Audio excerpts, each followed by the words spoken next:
नमस्कार मु doctor Manorama Mahanti IMD Bhubaneswar Odisha राज्य उदर ब्रीफिंग करुच्ची जदि देखा गत 24 घंटार रेकर्ड तेरे राज्यर अनेक स्थान में हालकर मध्यम वर्षा रेकर्ड कर सहित 3टी स्थान में अति प्रबल वर्षा रेकर्ड कर 15टी स्थान में प्रबल वर्षा रेकर्ड कर सर्वाधिक वर्षा रेकर्ड कर बरगढ़ जिले में अंबाभनाठारे 180 मिलीमीटर। आज पर्यंत जदि देखा वर्षार परिमाण 1 जून रु नहीं 2 जुलाई पर्यंत तेरे टोटल वर्षा है 150.9 मिलीमीटर जहाँफल कि वर्तमान आमर 34% डेफिसिएंट रही पूरा राज्य में। किंतु ढेंकानाल एक्सेस रेनफॉल रेकर्ड कर केन्द्रापड़ा जगतसिंहपुर कटक नयागढ़ कंधमाल बौद्ध और सोनपुर जिले में नॉर्मल रेनफॉल आज पर्यंत रही अलग जिला गुड़िक डेफिसिएंट रेनफॉल रही। आज उत्तर पश्चिम बंगोपसागर और संलग्न उत्तर ओडिशा उपकूल घूर्णिबलय प्रभाव रे उत्तर पश्चिम बंगोपसागर एवं संलग्न उत्तर ओडिशा पश्चिम बंग उपकूल एक लघुचाप क्षेत्र सृष्टि होइछि। या सहित जड़ित घूर्णिबलय समुद्र पतन ठारू 7.6 किलोमीटर उच्चता पर्यंत व्यापी एवं दक्षिण पश्चिम आड़ को ढली रही। आगामी 2-3 दिन मध्य आहरी अधिक घनीभूत होबार संभावना रही। आगामी 7 दिन जब फोरकास्ट देखिए आगामी 7 दिन पर्यंत पूरा राज्य में वर्षा वर्षा सहित प्रबल वर्षा होबार संभावना रही। आगामी 24 घंटा पूरा राज्य में अधिकांश स्थान में हल्का मध्यम वर्षा सहित प्रबल अति प्रबल वर्षा होबार संभावना रही। गोटे कि 2टा स्थान में जमीक बरगढ़ सोनपुर बौद्ध कंधमाल बलांगीर नुआपड़ा नवरंगपुर कोरापुट मालकानगिरी जिले में और अलग जिला गुड़िक जमीक कलाहांडी रायगढ़ गजपति गंजाम नयागढ़ खोर्धा पुरी कटक जगतसिंहपुर केन्द्रापड़ा भद्रक बालेश्वर मयूरभंज केउंझर सुंदरगढ़ देवगढ़ संबलपुर झारसुगुड़ा जिले में गोटे कि 2टा स्थान में प्रबल वर्षा होबार संभावना रही।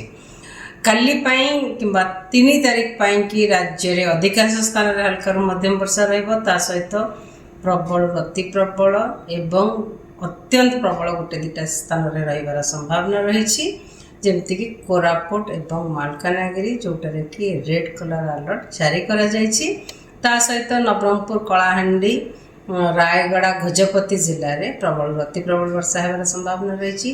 नुआपड़ा बलांगीर सोनपुर बौद्ध कंधमाल गंजाम गजपति गंजाम नयागढ़ कटक खोर्धा पुरी जिला सहित बालेश्वर और मयूरभंज जिले में गोटे कि 2टा स्थान में प्रबल वर्षा होबार संभावना रही। 4 तारीख में राज्य में अधिकांश स्थान में हल्का मध्यम वर्षा सहित प्रबल अति प्रबल अत्यंत प्रबल वर्षा होबार संभावना रही। कोरापुट और मालकानगिरी जिले में सहित प्रबल अति प्रबल वर्षा होबार संभावना रही। केन्द्रापड़ा जगतसिंहपुर पुरी खोर्धा कटक नयागढ़ गंजाम गजपति जिले में जोटा कि ऑरेंज अलर्ट जारी करा पाखापाखि जिला गुड़िक जमीक बालेश्वर भद्रक जाजपुर ढेंकानाल अनुगुल बौद्ध कंधमाल रायगढ़ कलाहांडी नवरंगपुर जिले में गोटे कि 2टा स्थान में प्रबल वर्षा होबार संभावना रही। 5 तारीख में राज्य अधिकांश स्थान में हल्का मध्यम वर्षा सहित प्रबल अति प्रबल वर्षा रही संभावना रही। केउंझर और अनुगुल जिले में सहित प्रबल वर्षा मयूरभंज बालेश्वर भद्रक केन्द्रापड़ा जगतसिंहपुर जाजपुर कटक ढेंकानाल कंधमाल कलाहांडी रायगढ़ कोरापुट मालकानगिरी नवरंगपुर नुआपड़ा बरगढ़ संबलपुर देवगढ़ सुंदरगढ़ झारसुगुड़ा आदि जिला गुड़िक गोटे कि 2टा स्थान में प्रबल वर्षा होबार संभावना रही। 6 तारीख में राज्य अधिकांश स्थान में हल्का मध्यम वर्षा रही संभावना रही सहित केउंझर और अनुगुल जिले में प्रबल अति प्रबल वर्षा होबार संभावना रही। आम उपकूलवर्ती अंचल जिला गुड़िक सहित ढेंकानाल मयूरभंज सुंदरगढ़ झारसुगुड़ा बरगढ़ संबलपुर देवगढ़ बौद्ध जिले में गोटे कि 2टा स्थान में प्रबल वर्षा होबार संभावना रही। 7 तारीख 8 तारीख राज्यर ଅନେକ ସ୍ଥାନରେ ହାଲକାରୁ ମଧ୍ୟମ ବର୍ଷା ହେବାର ସମ୍ଭାବନା ରହିଛି। ତା ସହିତ ମୟୂରଭଞ୍ଜ, କେଉଁଝର, ସୁନ୍ଦରଗଡ଼, ଝାରସୁଗୁଡ଼ା, ଦେଓଗଡ଼, ସମ୍ବଲପୁର, ଅନୁଗୁଳ ଜିଲ୍ଲାରେ ଗୋଟେ କିମ୍ବା ଦୁଇଟା ସ୍ଥାନରେ ପ୍ରବଳ ବର୍ଷା ହେବାର ସମ୍ଭାବନା ରହିଛି।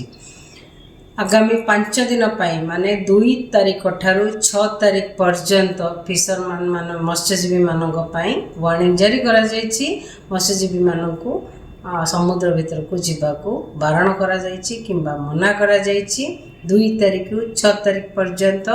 କାରଣ ସମୁଦ୍ର ଅଶାନ୍ତ ରହିବ, ସ୍କଲି ୱେଦର ମାନେ ବର୍ଷା ସହିତ ପବନ ରହିବ। ପବନର ବେଗ ରହିବ 40ରୁ 50 କିଲୋମିଟର ପର ଆୱାର, ଆଉ ଝଟକା ପବନର ବେଗ ରହିବ 60 କିଲୋମିଟର ପର ଆୱାର ପୁରା ଆମର ଓଡ଼ିଶା କୋଷ୍ଟରେ। ସେଥିପାଇଁ ମତ୍ସ୍ୟଜୀବୀମାନଙ୍କୁ ଯିବାକୁ ମନା କରାଯାଇଛି। ଧନ୍ୟବାଦ।